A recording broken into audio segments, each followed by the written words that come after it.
Estamos de novo com a doutora Alda. Vocês me pediram para saber como que foi a viagem dela com 99 anos ao Alasca. E a gente está impressionado, né? Eu mesmo, indo para lá, já ia ficar com medo assim, de sentir dor na coluna, porque ela tá melhor que eu, não é possível. Como que foi o planejamento para ir para o Alasca? Como é que foi o planejamento da viagem? Olha, foi uma coisa assim, mais ou menos rápida e sem pensar muito.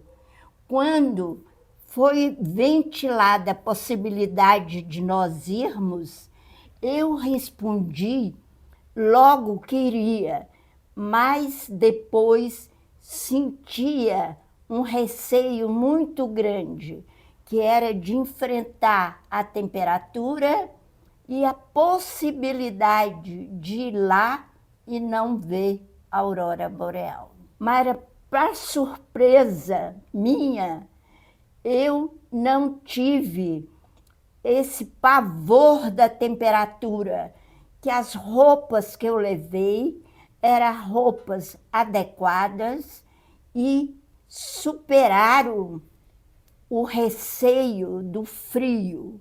Sentimos frio, é verdade, mas um frio relativamente suportável. Uhum. Agora, quanto à aurora boreal, que eu tinha receio de, depois dessa distância enorme, ir lá e não ver. Para surpresa minha, nós fomos 3 noites, de madrugada, 3 horas da manhã, e 2 noites nós vimos maravilhosamente a aurora boreal. Nossa, que legal. E Ela aparece, quando ela apareceu, parecia que era um balé ensaiado no céu. no céu. Aquela cor verde mudando de forma que encantava a gente. Então, no final, nós comemoramos o aparecimento da aurora tomando um champanhe à temperatura local. Bem geladinho, né? Bem geladinha. E então você diria para as pessoas que ficam pensando demais e não agem, que teve uma coisa na cabeça que parece que vai te fazer viver mais, é aproveitar a oportunidade. A gente nunca deve ser pessimista. A gente deve ser sempre otimista, achar que tudo vai dar certo. E as coisas, quando a gente pensa com otimismo, elas acabam acontecendo de maneira satisfatória. O que me encantou lá no Alasca era o gelo, aquele gelo branco, fazendo um contraste com a arborização, cheio de pinheiros, e aqueles pinheiros, alguns com gotículas de neve. Então, é uma paisagem linda, linda mesmo, que vale a pena ser vista. E eu aconselho a todo mundo, a todas as pessoas, quando desejar uma coisa, fazer um esforço para realizá-la. Com otimismo. Com otimismo. Para falar a verdade, eu não me senti uma pessoa com a idade que eu tenho, não. Eu acho que eu senti uma satisfação tão grande que, para falar a verdade, eu me senti até jovem. Como se tivesse uns 20 anos na sua primeira aventura. A vida é assim, a gente sempre sonha e, se possível, realiza esse sonho. Eu sempre falo para as pessoas que não é para desistir de fazer a academia, de cuidar da alimentação, porque as pessoas acham que para de viver quando começa a envelhecer.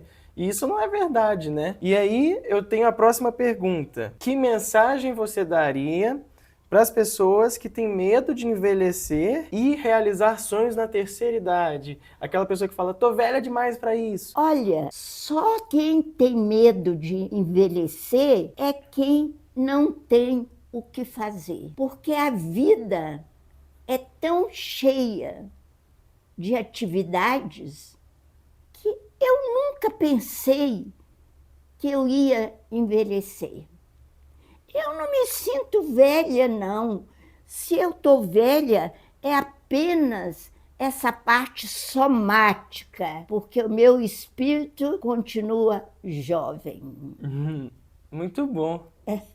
Outra, eu fiquei muito satisfeita, porque antes de viajar, eu fui no meu clínico saber se havia possibilidade de eu viajar, se teria algum problema.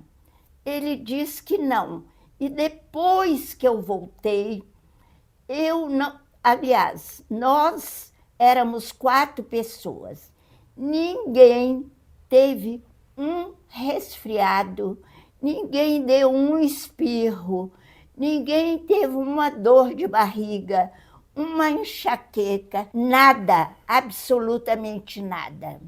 Só 3 dias depois que eu cheguei aqui, acredito até que seja uma contaminação do ar-condicionado do avião, que é um ar poluído.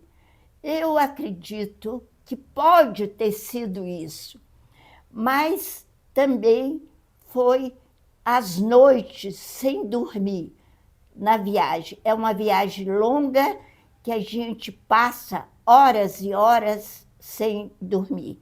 Quando eu cheguei aqui, eu tive uma bronquiolite e uma amigdalite violenta, mas com 20 dias já tinha cedido. Então, eu voltei no meu clínico e ele disse está encantado com os resultados dos meus exames. Então, eu estou me sentindo, como diz, feliz. Eu sempre fui feliz, graças a Deus. Se houve algum momento de tristeza, alguma perda, as perdas são muito doloridas, eu, graças a Deus, tive a capacidade de superá-la. E quando estava lá, como que foi a rotina de vocês? Olha, nós tivemos, no chegar no aeroporto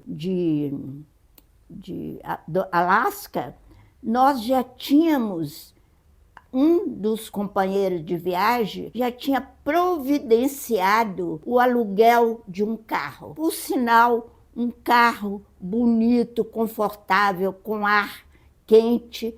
Então, com esse carro e com o GPS, fizemos todas as excursões que nós queríamos fazer. Isto é, a gente comprava a excursão e ia no local aonde seria realizada essa excursão. Então, todos os dias nós tivemos programa, sabe? E os mais interessantes. Um dos passeios que nós fizemos, que eu adorei, foi fazer um passeio num trenó puxado por cachorros. Que legal! A guia ou é responsável pela condução do passeio, éramos 2 pessoas, eu e o doutor Zupano. E ela foi comandando a tropa de cachorro. Aquele husky, né? E esse passeio durou mais ou menos uns 40 minutos. É uma sensação agradabilíssima. E você sentiu alguma dor nas costas, no joelho, com o trenó sendo puxado? Nada, eu não, por incrível que pareça, Eu tenho uma neuropatia periférica que me incomoda mais com calor. E lá, pelo fato de estar a temperatura 17 graus negativo, eu sentia dor muito menos do que eu sinto aqui no Brasil, na minha casa. Então, não sentimos nada que nos incomodasse. Eu acredito que todos estavam assim, num bem-humor, numa satisfação, numa felicidade de estar realizando o sonho de ir àquela distância que é o Alasca. E aquela beleza estava, como diz, nós estávamos curtindo a aurora boreal. Legal demais. Nós fizemos um passeio num tipo um tanque, era um jipe, mas era mais um tanque. É um veículo troço anfíbio, né? Pesadíssimo. Pois bem, essa condução nos levou num lugar que era um lago. Existia um lago ali debaixo do gelo. E a gente tinha medo dele afundar. E não aconteceu. Mas esse Jeep, ele vai na água também, né? Ele é anfíbio. Agora, se por acaso abrisse, ele tem meios de flutuar. Ah. Então, a gente não corria nenhum perigo. Aconselho a todo mundo que tiver o desejo de ver a aurora boreal, porque muita gente fala que é indiferente, que não tem vontade de ver. Então, mas aqueles que tiver sonho de ver, deve ir lá para constatar. E aproveitar o momento, né? E aproveitar o momento. E para isso não tem idade. Isso aí. E você tem alguma próxima aventura em mente? Não, eu estou, como diz, curtindo essa viagem.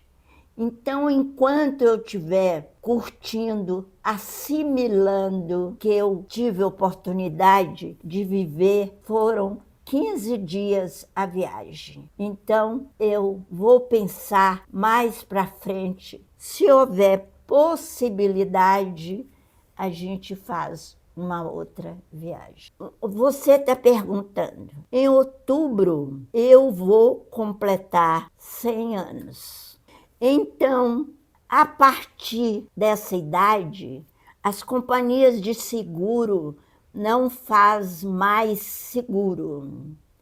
Elas esquecem que os tempos mudaram, que o velho de hoje não é aquele mesmo velho de antigamente. Aliás, eu nem sei se as pessoas chegavam aos 100 anos. Mas agora é comum existir várias pessoas que têm 100 anos ou mais de 100 anos que gostaria de viajar. E não tendo o seguro viagem, é um risco muito grande que a pessoa pode correr.